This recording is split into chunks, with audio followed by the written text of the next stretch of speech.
Hello everyone, welcome to the Modern Mariner.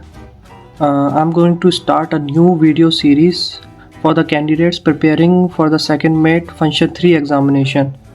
There will be more videos on other topics also, other functions also. So subscribe to the channel. I'll try to keep it as simple as possible for your basic understanding. So let's dive into it right away. तो सबसे पहले MARPOL से start करते हैं। अभी ये मेरे notes हैं जो मैंने F3 के लिए बनाए थे जब मैं खुद प्रिपेयर कर रहा हूँ या कर रहा था।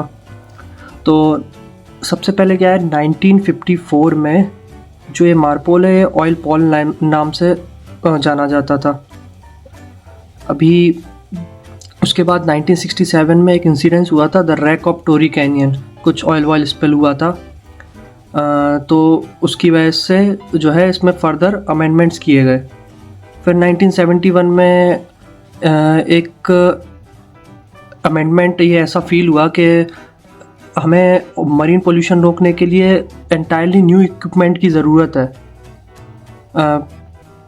फिर 1973 में एक कन्वेंशन को, जो मार्पोल ऑयल पॉल कन्वेंशन था, इसको एक 15 स्टेट से रेटिफिकेशन की ज़रूरत थी। रेटिफिकेशन का मतलब होता है जैसे मान लीजिए एक कन्वेंशन में कुछ स्टेट्स होते हैं, मान लीजिए 15 से 20 या मान लीजिए 50 कंट्रीज़ हैं, जिनमें से अगर कोई चीज़ आपको पास करनी है या कोई चीज़ आपको लागू करनी है, if you want to implement something then it has to be ratified by a particular number of members.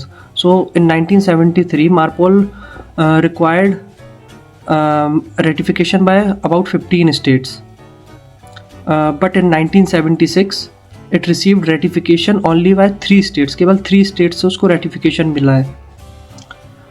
फिर 1978 में क्या हुआ, एक कॉन्फ्रेंस किया गया है IMO के द्वारा।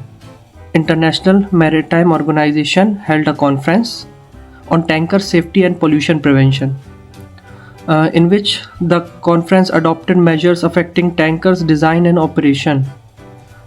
टैंकर को किस तरीके से डिज़ाइन करना है और उसके ऑपरेशन के लिए कुछ नए नए मेजर्स अडॉप्ट किए गए।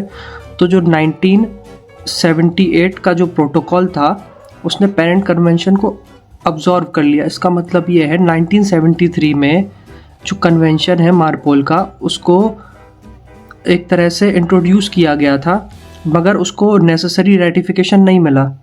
फिर उसके बाद 1978 में कुछ मेजर अमेंडमेंट्स हुए और एक प्रोटोकॉल लाया गया। अभी कन्वेंशन एक मेजर वो होता है जो काफ़ी सारे स्टेट्स मिलके बनाते हैं। प्रोटोकॉल एक पार्ट होता है कन्वेंशन का, कन्वेंशन के अंडर ही छोटा सा जो उसमें ऐड कर दिया जाता है। तो फिर जो 1978 में प्रोटोकॉल हुआ, उसके बाद मार्पोल को जो है 73 और 78 में जो भी अमेंडमेंट्स हुए थे उन दोनों को कंबाइन करके मार्पोल बना दिया गया उसको। तो इसलिए इसका नाम मार्पोल 73-78 भी बोलते हैं। ये क्वेश्चन जो है ओरल में काफ़ी पूछा जाता है। तो अगर आपसे पूछा जाए why it is called MARPOL 73-78, then you can answer that in 73 the convention required ratification by 15 states but received only by 3 states. Then in 1978 the conference was some conference was adopted and the new protocol absorbed the parent convention. तो ये एक चीज़ हो गई आपकी। ये हो गया आपका मार्पोल की एक तरह से हिस्ट्री। अगर आपको डिटेल में जानना है रैक ऑफ टोरी कैनियन या जो भी अगर आपकी इच्छा हो पढ़ने की, तो आप इसके बारे में रिसर्च कर सकते हैं। बाकी ओरल के पर्सपेक्टिव से जो इम्पोर्टेंट था मैंने आपको बता दिया है। अभी नेक्स्ट आ जाते हैं, मार्पोल के कितने एनेक्स होते हैं। ठीक है, अभी इसको याद करने का एक तरीका बताता हूँ। अभी मार्पोल में 6 एनेक्सेस होते हैं। ठीक है, oil, noxious liquid substance, annex 3 harmful substance carried in packet form, annex 4 sewage, annex 5 garbage, annex 6 air pollution. अभी सारे एनेक्सेस हैं, उनको अगर पूरी तरीके से नाम बोलना हो, अगर आपसे पूछा जाए कि 6 एनेक्सेस के नाम बताइए, तो आपको इस तरीके से बोलना है, खाली ये ऑयल NLS ये सब नहीं बोलना है, पूरा बोलना है आपको। The international convention for the prevention of pollution by oil, ठीक है, regulation for the prevention of pollution by oil Annex 1 के लिए। Annex 2 के लिए आपको बोलना है regulation for the control of prevention of pollution by oil. खाली जो Annex 2 है उसमें कंट्रोल आएगा, बाकी सारे Annexes में प्रिवेंशन ऑफ पोल्यूशन, ठीक है। फिर Annex 3 के लिए regulation for the prevention of pollution by harmful substance carried in packet form.